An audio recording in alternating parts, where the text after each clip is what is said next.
ഇത് കൂവയാണ്. ഇത് നീലക്കൂവയാണ്. ഇത് നല്ലൊരു ഔഷധമാണ്. ഇത് കുറച്ച് ഇടിച്ച് കഴിഞ്ഞതിന് ശേഷമാണിത് വീഡിയോ എടുക്കാമെന്ന് വിചാരിച്ചത്. അതുകൊണ്ട് മുഴുവൻ കാണിക്കാൻ കഴിഞ്ഞില്ല. നല്ല വൃത്തിയാക്കി വെച്ച കൂവയായിരുന്നു. അതിൻ്റെ വേരും ചണ്ടിയും അതിൻ്റെ പൊടിയൊക്കെ ഒഴിവാക്കിയിട്ട് വെള്ളത്തിലിട്ട് നല്ലോണം കുതിർന്നതിന് ശേഷം കഴുകി വൃത്തിയാക്കിയിട്ട് വീണ്ടും വെള്ളം ഒഴിച്ച് നന്നാക്കി വെച്ചതാണ്. അത് കുറച്ച് ഇടിച്ച് കഴിഞ്ഞ് അതിൻ്റെ ബാക്കിയാണ് കാണിക്കുന്നത്. അപ്പം ഇതിൻ്റെ കൂടെ ഈ കിഴങ്ങിൻ്റെ കൂടെ ഇതുപോലുള്ള സാധനം ഉണ്ടാവും. കിഴങ്ങിൻ്റെ വേരുമ്മലുണ്ടാകുന്നതാണ്. വിത്തിൻ്റെ ഈ ചെറിയ കിഴങ്ങിൻ്റെ വേരുമ്മലാണ് ഇത് ഉണ്ടാവുക. ഇതും ഇതിൽ ഉൾപ്പെടുത്തുമെന്നാണ് പറഞ്ഞ് കേട്ടിട്ടുള്ളത്. ഇതും ഇതിൻ്റെ കൂടെ ഇടിച്ച് ചേർക്കുന്നുണ്ട്. ഇത് രണ്ടും കൂടെ കൂടിയാണ് ഒരു കിഴങ്ങിലുണ്ടാവുക. അത് എല്ലാം എടുത്തിട്ടുണ്ട്. അതിന് വേരും മറ്റുള്ള ചളിയും ഇതൊക്കെയാണ് ഒഴിവാക്കിയിട്ടുള്ളത്. നല്ല വൃത്തിയാക്കി കഴുകിയെടുക്കണം. അതിന് ശേഷമാണ് ഇത് ഇടിച്ച് നല്ല രീതിയിൽ ഇടിച്ചെടുക്കണത്. ഇത് കുറേയൊക്കെ ഇടിച്ച് കഴിഞ്ഞു പോയി. അപ്പോഴാണ് വീഡിയോ എടുക്കാമെന്ന് വിചാരിച്ചത്. അങ്ങനെ ഇതെല്ലാം ഇടിച്ച് കഴിഞ്ഞ് ഇത്രയാണുള്ളത് സാധനം. ഈ പാത്രത്തിൽ കാണുന്ന അത്രയാണുള്ളത് ഇടിച്ച് കഴിഞ്ഞിട്ട്. ബക്കറ്റിൻ്റെ ഒരു 3/4 ബക്കറ്റോളം ഉണ്ടായിരുന്നു. ഇത് ഇടിച്ച് കഴിഞ്ഞ് ഇത് പിഴിയണം. അതിന് ഞാൻ അടുത്ത പാത്രം ഇതാണ്. ഇതിൻ്റെ മേലെ ഇതിനൊരു 3/4 ലിറ്റർ വെള്ളം എടുത്തിട്ടുണ്ട്. 3/4 പാത്രമുണ്ട് വെള്ളം. അതിലേക്ക് തുണി കൊണ്ട് ഇതുപോലെ വായ്ക്കട കെട്ടുകയെന്നാണ് പറയുക. ഇതുപോലെ കെട്ടിയിട്ട് വെള്ളത്തിലേക്ക് താന്ന് കിടക്കണം. അങ്ങനെ താന്ന് കിടന്നിട്ട് അതിൽ വെള്ളത്തിൽ മുങ്ങി കിടക്കണം തുണി. എന്നിട്ട് ഇതുപോലെ ഇട്ടിട്ട് കൈ കൊണ്ട് ഞെവണ്ടി തിരുമ്മി ഉടച്ചിട്ട് വേണം ഇങ്ങനെ ഇളക്കി തുണിയുമൊന്നും ഇങ്ങോട്ട് വേർപെടുത്തണം. അങ്ങനെ ഇളക്കിയിട്ട് വേണം ഇത് പിഴിഞ്ഞെടുക്കാൻ. നല്ലപോലെ പിഴിഞ്ഞെടുക്കണം. അങ്ങനെ എടുത്തതിന് ശേഷം മുഴുവനും ഇതുപോലെ എടുക്കുക. ഇതുപോലെ പിഴിഞ്ഞതിന് ശേഷമാണ് വീണ്ടും ഇതുപോലെ വാരി അതിലേക്ക് ഇട്ടിട്ട് വീണ്ടും ഇതുപോലെ കൈ കൊണ്ട് ഇളക്കി പിഴിഞ്ഞെടുക്കണം. ഇതുപോലെ ഇത് മുഴുവനും ഇതുപോലെ ചെയ്തെടുക്കണം. അങ്ങനെ മുഴുവൻ ചണ്ടിയും ഇതിന്ന് വാരിയെടുക്കണം. പിഴിഞ്ഞ് കഴിഞ്ഞാൽ ചണ്ടിയാണ് ഉണ്ടാവുക. അതിൻ്റെ പൊടി വെള്ളത്തിൽ അടിയിലേക്ക് വീണു പോകും. അടിയിലേക്ക് ഒഴുകിപ്പോകും വെള്ളത്തിൽ കൂടെ. ഇനി ഇതിൽ കഷ്ണങ്ങളൊക്കെ ഉണ്ട്. അതുകൊണ്ട് ജാറിലിട്ടിട്ടൊന്ന് അരച്ചെടുക്കുകയാണ്. ചിലർ ഇത് കഷ്ണം മുറിച്ചിട്ട് ജാറിലിട്ട് അരച്ചെടുക്കും. എൻ്റെ ജാറിൽ പെട്ടെന്ന് ചൂടാവുന്നുണ്ട് ജാറ്. അതുകൊണ്ട് ഞാൻ ഇടിച്ചതിന് ശേഷമാണ് അരയ്ക്കുന്നത്. ഇതുപോലെ മുഴുവനും അരച്ചെടുക്കുക. മുഴുവൻ അരച്ചെടുത്തതിന് ശേഷം ഇതേപോലെ കെട്ടിയിട്ട് പിഴിഞ്ഞെടുക്കുക. ഇതേപോലെ പിഴിഞ്ഞെടുക്കുക. ഇതാണ് പിഴിഞ്ഞെടുക്കാൻ പ്രയാസമുള്ളത്. കാരണം പിടുത്തത്തിൽ കിട്ടൂല. വെള്ളത്തിൽ കൂടെ ഒഴുകി പോകും കയ്യിൽ നിന്ന്. പിഴിഞ്ഞെടുക്കാൻ ഭയങ്കര പ്രയാസമാണ്. എന്നാലും കിട്ടുന്ന രീതിയിലൊക്കെ പിഴിഞ്ഞെടുക്കുക. അങ്ങനെ മുഴുവനും ഇതേപോലെ പിഴിഞ്ഞെടുക്കണം.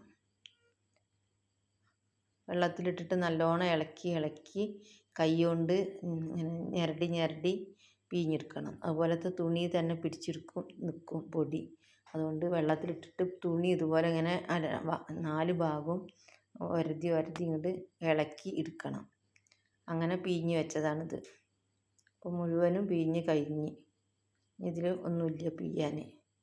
ഈ കെട്ടിയ തുണി ഇതിലേക്ക് വെള്ളത്തിൽ പൊടിയൊന്നും ആവാത്ത വിധത്തിൽ കെട്ടിയ തുണി അതിന് അഴിച്ചെടുക്കണം. ഇതേപോലെ പൊന്തിച്ചിട്ട് മറിച്ചെടുക്കുക ചെയ്യേണ്ടത്. അങ്ങനെ എടുത്തതിന് ശേഷം ആ വെള്ളത്തിലൊന്ന് കുലുക്കിയിട്ട് ഇളക്കിയിട്ട് വേണം പിഴിയാൻ. തുണിയിൽ പെട്ടെന്ന് പിടിക്കും പൊടി. അങ്ങനെ പിഴിഞ്ഞെടുത്തതിന് ശേഷം ഒരു പാത്രം കൊണ്ട് മൂടി വെക്കണം. അത് ഇളകാതെ ഒരു ഭാഗത്ത് മൂടി വെക്കണം. അങ്ങനെ മൂടി വെച്ചൊരു 1.5-2 മണിക്കൂറോളം ആവും ഇത് ഊറി കിട്ടാൻ. ഈ തുണി ഒലിമ്പി ചിക്കിയിട്ടതാണ്. അതിനി ആവശ്യമുണ്ട്. ഇതേപോലെ കറുത്ത വെള്ളമാണ് ആദ്യം ഉണ്ടാവുക. ഈ കറുത്ത വെള്ളയ്ക്ക് പാത്രം ഒന്നിച്ചെടുത്ത് ഒഴിക്കാൻ കഴിയാത്തതുകൊണ്ട് പാത്രം ഇട്ട് മുക്കിയെടുക്കുക ചെയ്തത്. ഇതേപോലെ വെള്ളം ഒഴിവാക്കണം. ഇന്ന് ആദ്യമുള്ള വെള്ളം കറുപ്പ് നിറം ഉണ്ടാവുക. അങ്ങനെ ആ വെള്ളം ഒരു പാത്രത്തിലേക്ക് ഒഴിച്ച് വെച്ച്, അതിൽ പൊടി ഉണ്ടാവും എന്നുള്ള ധാരണയിലാണ് ഒഴിച്ച് വെച്ചത്. കുറച്ച് പൊടി ഉണ്ടായിനി. ഒഴിച്ചിട്ട് ഊറ്റിയെടുത്തപ്പോൾ ഇതേപോലെ 7 പ്രാവശ്യമോ 9 പ്രാവശ്യമൊക്കെ വെള്ളം മാറ്റിയിട്ട് വേറെ വെള്ളം ഒഴിച്ച് കൊടുത്തിട്ട് വീണ്ടും ആ പൊടി കുറച്ചുകൂടെ വെള്ളം ഒഴിച്ചിട്ട് കലക്കിയെടുക്കണം. കൈ കൊണ്ട് വെച്ചിട്ട് കലക്കിയിട്ട് പൊടി കലങ്ങണം നല്ലോണം. അടിയിലെ പൊടിയാണിത്. അത് നല്ലോണം കലക്കിയെടുക്കണം. നല്ല ഉറച്ച് കിടക്കുന്നുണ്ടാവും. അപ്പം അതിനെ കൈ വെച്ചിട്ട് നല്ലോണം വിരലുകൊണ്ട് തോണ്ടി എടുത്തിട്ട് വെള്ളത്തിൽ കലക്കണം. വീണ്ടും വേറെ വെള്ളം ഒഴിച്ചിട്ട് ഇതുപോലെ കലക്കി വെക്കണം. അങ്ങനെ ഓരോ മണിക്കൂർ 2 മണിക്കൂർ ഇടവിട്ടിട്ട് ഓരോ പ്രാവശ്യം വെള്ളത്തിൽ ഇതുപോലെ കലക്കിയിട്ട് വെള്ളം ഒഴിച്ച് വെക്കണം. നല്ലപോലെ വെള്ളം ഒഴിച്ചിട്ട് പിന്നെയും വീണ്ടും ഇളക്കി വെക്കണം ഈ പൊടി. അങ്ങനെ കലക്കി ലാസ്റ്റ് പാല് പോലെ ആവും വെള്ളം. അത് ഊറിയാൽ അടിയിലുള്ള പൊടി കാണാൻ കഴിയും. ആ രീതിയിൽ വെള്ളം നല്ലോണം തെളിഞ്ഞ് വരണം. അങ്ങനെ ഒരു 7 പ്രാവശ്യം ഞാൻ ഊറ്റിയിട്ടുണ്ട് ഈ വെള്ളം. അങ്ങനെ കറുത്ത വെള്ളമെല്ലാം മാറി നല്ല തെളിഞ്ഞ വെള്ളമായി വരണം. അതുവരെ വെള്ളം ഒഴിച്ച് കൈയിട്ട് പൊടി ഇളക്കിയിട്ട് വീണ്ടും വെള്ളം ഒഴിക്കുക. പിന്നെയും പൊടി ഊറാൻ വെക്കുക. ഊറിയതിന് ശേഷം വെള്ളം ഒഴിച്ച് മാറ്റിയിട്ട് വീണ്ടും വെള്ളം ഒഴിച്ച് പൊടി ഇളക്കിയിട്ട് വീണ്ടും വെള്ളം തോനെ ഒഴിച്ചിട്ട് അങ്ങനെ 7 തവണ വെള്ളം ഒഴിച്ച് വെള്ളം ഊറ്റിയതിന് ശേഷം കാണുന്നതാണ് ഈ തെളിഞ്ഞ വെള്ളം. തെളിഞ്ഞ വെള്ളത്തിൻ്റെ അടിയിലാണ് പൊടിയുള്ളത്. അതിൻ്റെ മേലുള്ള ഊറലാണ്. അതൊക്കെ ഒഴിവാക്കിയിട്ടാണ് ആ പൊടി വാരി വെച്ചിട്ടുള്ളത് ഇതിൽ തുണിയിലേക്ക്. ഇത് നല്ലൊരു ഔഷധമാണ്. ഇതെല്ലാവരും ചെയ്ത് നോക്കണം. നല്ല ചൂട് കാലത്തൊക്കെ നല്ലതാണിത് തിളപ്പിച്ച് കുടിക്കുന്നത്. അതുപോലെ മൂത്രക്കടച്ചിലിനും മൂത്രത്തിൽ പഴുപ്പുണ്ടെങ്കിലും ഒക്കെ ഇത് കുടിക്കുന്നത് നല്ലതാണ്. നല്ലൊരു ഔഷധമാണിത്. ഇതേപോലെ പൊടി വാരി തുണിയിൽ വെച്ചിട്ട് ആ തുണി ഒലുമ്പിയിട്ടത് ഇതുപോലെ കെട്ടി വെക്കാൻ വേണ്ടിയിട്ടാണ്. വൃത്തിയുള്ള തുണിയായിരിക്കണം ഇതെല്ലാം ചെയ്യണത്. പാത്രവും നല്ല വൃത്തി ഉണ്ടായിരിക്കണം. എണ്ണമെഴുക്കോ മറ്റുള്ള സാധനങ്ങളൊന്നും എടുത്ത കൈ കൊണ്ട് ഇത് കൈയിട്ട് ഇളക്കാൻ പാടില്ല. നല്ല വൃത്തിയോടെ വേണം ഇത് ചെയ്തെടുക്കാൻ. ഇതേപോലെ കെട്ടി തൂക്കി വെക്കുക. അപ്പോൾ ആ പൊടി ഇപ്പം തലേന്ന് കെട്ടി തൂക്കി വെച്ചതാണ്. ഇത് പിറ്റേന്ന് എടുത്ത് നോക്കിയപ്പോൾ ഇങ്ങനെ നല്ല ഉറച്ചിട്ട് നല്ല പൊടി ആണ്. ഇത് അഴിച്ച് നോക്കിയപ്പോൾ ഇങ്ങനെയാണുള്ളത്. കണ്ടില്ല? ഇതേപോലെയാണ് ഉണ്ടാവുക പൊടി. ഇനി ഇത് കട്ടയൊക്കെ ഉടച്ചിട്ട് പാത്രത്തിൽ ഈ തുണിയുമെന്നൊക്കെ എടുത്ത് നല്ല രീതിയിൽ ഉണങ്ങാൻ വെക്കണം. ഈ വീഡിയോ നിങ്ങൾക്ക് ഇഷ്ടമാകുകയാണെങ്കിൽ ലൈക്ക് ചെയ്യാനും ഷെയർ ചെയ്യാനും മറക്കാതെ ചെയ്യണേ. ആദ്യമായിട്ടാണ് എൻ്റെ വീഡിയോ കാണുന്നതെങ്കിൽ സബ്സ്ക്രൈബ് ചെയ്യാനും ബെൽബട്ടൺ കൂടി ഒന്ന് അമർത്താനും മറക്കാതെ ചെയ്യണേ. അങ്ങനെ ചെയ്താൽ ഞാൻ ഇടുന്ന വീഡിയോ ഒക്കെ നിങ്ങൾക്ക് കാണാൻ കഴിയും. ഇത് അതിലുണ്ടായിരുന്ന പൊടിയാണ്. ഇതിങ്ങനെ ഉടച്ച് കൈ കൊണ്ട് ഉടച്ച് പൊടിയാക്കിയിട്ട് ഉണങ്ങാൻ വെക്കണം. നല്ല ഉറപ്പായിട്ട് നല്ല ഉറച്ചാണ് പൊടി. കണ്ടില്ല? നല്ലൊരു പൊടിയാണ്. ഇത് പൊടി ഉണങ്ങി വരുമ്പോൾ നല്ല നിറം ഉണ്ടാവും. വെള്ള നിറമാണ് ഉണ്ടാവുക. നല്ല ശുദ്ധമായ കൂവപ്പൊടിയാണിത്. ഇനി ഉണക്കിയെടുക്കണം. നല്ല വെയിലത്ത് നല്ലപോലെ ഉണക്കിയെടുക്കണം. നല്ലൊരു കൂവപ്പൊടിയാണിത്. ഇങ്ങനെ എല്ലാവരും ചെയ്ത് നോക്കണം. ഇതേ രീതിയിൽ ചെയ്താൽ മതി.